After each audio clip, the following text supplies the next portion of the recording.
மட்டிக்கினாரு ஒருத்தரு இவரை காப்பாத்தணும் கத்துரு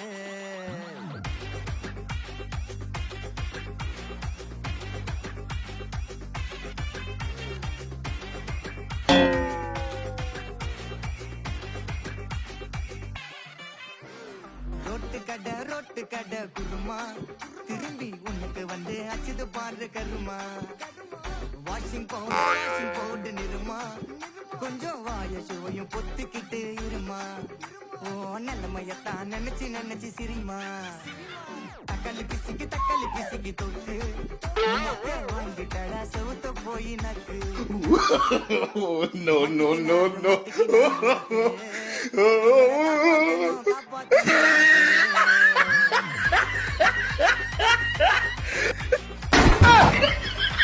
哎呦我的妈！